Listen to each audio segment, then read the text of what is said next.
বন্ধুরা, আশা করি তোমরা সকলে ভালো আছো। তোমার চ্যানেলে তোমাদের সবাইকে স্বাগতম। তো আজ এমন একটা বিষয় তোমাদের সামনে আলোচনা করতে চলেছি, যে আলোচনাটা একটু ভালো করে শুনলে তোমরা যারা অঙ্কে দুর্বল তারাও কিন্তু অঙ্কে 15 মার্ক হাতের মুঠোয় নিতে পারো। এবং আমাদের আজকের আলোচনা পরিমিতি, কারণ তোমরা জানো যে ইতিমধ্যে তোমাদের জন্য পাটিগণিত, বীজগণিত, সম্পাদ্য, উপপাদ্য, প্রয়োগ প্রত্যেকটা পার্ট স্পেশাল আলোচনা তোমাদের জন্য করেছি। কি কি করতে হবে, কি কি রেডি করতে হবে এবং পরীক্ষায় কি কি আসবে।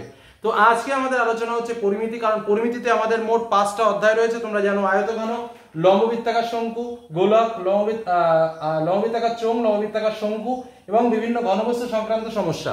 তো এবার বিষয় হচ্ছে যে এখান থেকে আমাদের মোট 15 মার্কের প্রশ্ন কিন্তু আসে এবং এমসিকিউ একটা কোশ্চেন, শূন্য স্থান একটা, সত্য মিথ্যা একটা, 2 মার্কের কোশ্চেন দুটো, এবং যেটা ভাইটাল এবং সবথেকে বেশি কমন পাওয়া যায়, সবথেকে কম পরিমাণ প্র্যাকটিস করে, সেটা হচ্ছে 4 মার্কের দুটো অঙ্ক প্রশ্ন, অর্থাৎ 8 মার্ক।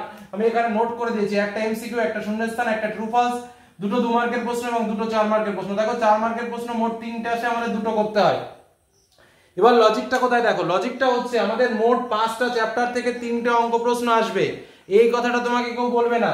দেখো 2025 সালের পরীক্ষায় লম্ববৃত্তাকার চোঙ থেকে একটা এসছে, গোলক থেকে একটা এসছে, লম্ববৃত্তাকার শঙ্কু থেকে একটা এসছে। তোমরা সামনে 2026 সালের পরীক্ষার্থী, তোমাদের জন্য স্পেশালি বলে রাখি, তোমরা আয়তঘন চ্যাপ্টার থেকে কয়েকটি অঙ্ক আমি তোমাদের সামনে শেয়ার করছি। মাত্র গোনা কয়েকটি অঙ্ক আছে, যে চ্যাপ্টার আয়তঘন চ্যাপ্টার থেকে সেই অঙ্কগুলো প্র্যাকটিস করবে সবচেয়ে বেশি। তারপর বিভিন্ন ঘনবস্তু সংক্রান্ত বাস্তব সমস্যা থেকে ভালো করে প্র্যাকটিস করবে, কারণ এখান থেকে এবং এখান থেকে কিন্তু তোমাদের পরিমিতির অঙ্ক আসবেই, এরকমই একটা ব্যাপার। এবং এই 3টে চ্যাপ্টার থেকে একটা বা দুটো অঙ্ক আসতে পারে, সে যাই হোক। দেখো প্রত্যেকটা চ্যাপ্টার ইম্পর্টেন্ট, কিন্তু যেটা আমরা বুঝতে পারছি যে 4 মার্কের আমাদের 3টে অঙ্ক আসবে, সেহেতু স্বাভাবিক ক্যালকুলেশন অনুসারে আয়তঘন থেকে একটা অঙ্ক, বিভিন্ন ঘনবস্তু সংক্রান্ত সমস্যা থেকে একটা অঙ্ক এবং এই 3টে চ্যাপ্টারের মধ্যে একটা অঙ্ক, এটা আসার প্রবণতা সবচেয়ে বেশি। তবুও স্বাভাবিকভাবে আমাদের প্রত্যেকটা চ্যাপ্টার থেকে ইম্পর্টেন্ট অঙ্কগুলো প্র্যাকটিস করতে হবে 4 মার্কের জন্য। আর দেখো 2 মার্কের জন্য প্রত্যেকটা চ্যাপ্টার ইম্পর্টেন্ট, আয়তঘন, লম্ববৃত্তাকার চোঙ, গোলক, শঙ্কু, বিভিন্ন ঘনবস্তু সংক্রান্ত সমস্যা প্রত্যেকটা জায়গা থেকে। তবে যারা অঙ্কে দুর্বল, আমি স্পষ্ট করেই বলছি, যারা অঙ্কে দুর্বল তাদের জন্য কিন্তু এই আয়তঘন আর বিভিন্ন ঘনবস্তু সংক্রান্ত সমস্যা, এই দুটো চ্যাপ্টারের অঙ্কগুলো ভালো করে প্র্যাকটিস করবে। আমি তোমাদের সুবিধার জন্য প্রত্যেকটা পার্টের ইম্পর্টেন্ট অঙ্কগুলো শেয়ার করে দিচ্ছি। কি বললাম বোঝা গেল?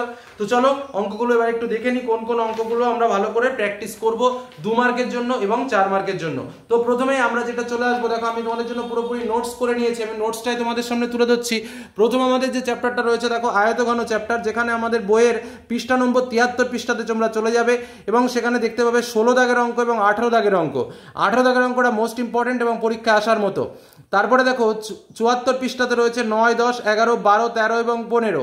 12 দাগের অঙ্কটা মোস্ট ইম্পর্টেন্ট এবং পৃষ্ঠা নম্বর 75 পৃষ্ঠায় 17, 18, 19 দাগের অঙ্কটা মোস্ট ইম্পর্টেন্ট। এবার আসবো লম্ববৃত্তাকার চোঙ, যেখান থেকে পৃষ্ঠা নম্বর 143 পৃষ্ঠায় 7 দাগ, 8 দাগ, 9 দাগ, পেজ নম্বর 144 পৃষ্ঠায় 11 দাগ, পেজ নম্বর 145 পৃষ্ঠায় 14 দাগ, পেজ নম্বর 146 পৃষ্ঠায় 7 দাগ, 8 দাগ, 9 দাগ, পেজ নম্বর 147 পৃষ্ঠায় 12 দাগ, 14 দাগ এবং 15 দাগ। গোলক থেকে তোমরা এই অঙ্কগুলো প্র্যাকটিস করতে পারো, যেগুলো বলছি আমি প্রত্যেকটা চ্যাপ্টার থেকেই বলছি, আবারও বলছি প্রত্যেকটা চ্যাপ্টার থেকে আমি তোমাদের বলছি। সেটা আয়তঘন বলতে পারো, লম্ববৃত্তাকার চোঙ বলতে পারো, প্রত্যেকটাই। কিন্তু আয়তঘন এবং বিভিন্ন ঘনবস্তু সংক্রান্ত সমস্যা, এই দুটো চ্যাপ্টার কিন্তু ভাইটাল। তো চলো তারপরে আমরা বলে দিই গোলক থেকে কি অঙ্ক প্র্যাকটিস করবে। পৃষ্ঠা নম্বর 181 পৃষ্ঠায় 5 দাগ, 7 দাগ, 182 পৃষ্ঠায় 10 দাগ, 183 পৃষ্ঠায় 6 দাগ, 7 দাগ, 184 পৃষ্ঠায় 9, 13 এবং 14। লম্ববৃত্তাকার শঙ্কু থেকে পৃষ্ঠা নম্বর 225 পৃষ্ঠায় 10 দাগ, 11 দাগ, 226 পৃষ্ঠায় 12 দাগ, 227 পৃষ্ঠায় 9 দাগ এবং 12 দাগ। বিভিন্ন ঘনবস্তু সংক্রান্ত বাস্তব সমস্যা থেকে পেজ নম্বর 262 পৃষ্ঠায় 4 দাগ এবং 6 দাগ এবং পেজ নম্বর 265 পৃষ্ঠায় 12 দাগ, 14 দাগ এবং 15 দাগ।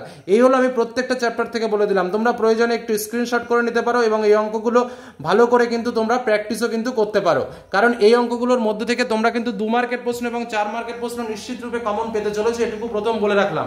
এবার দেখো আরেকটা যেটা বিষয় আমাদের রয়েছে, সেটা হচ্ছে শর্ট টাইপের প্রশ্ন। তোমাদের বলে রাখি প্রত্যেকটা কোষে দেখি শেষে যে এক্সারসাইজগুলো আছে, সেখানে যে শর্ট প্রশ্নগুলো রয়েছে, সেই শর্ট প্রশ্নগুলো একটু ভালো করে প্র্যাকটিস করবে, তাহলে দেখবে যে শর্ট কোশ্চেনও কিন্তু এখান থেকে রিপিটেশন হয়, ঘুরে ফিরে এইগুলোই কিন্তু তোমরা পরীক্ষাতে পাবে। এটুকু তোমাদের বলে আজকের আলোচনা শেষ করলাম। সকলে ভালো করে পড়াশোনা করো আর যে অঙ্কগুলো বললাম সেগুলো ভালো করে প্র্যাকটিস করো। ধন্যবাদ।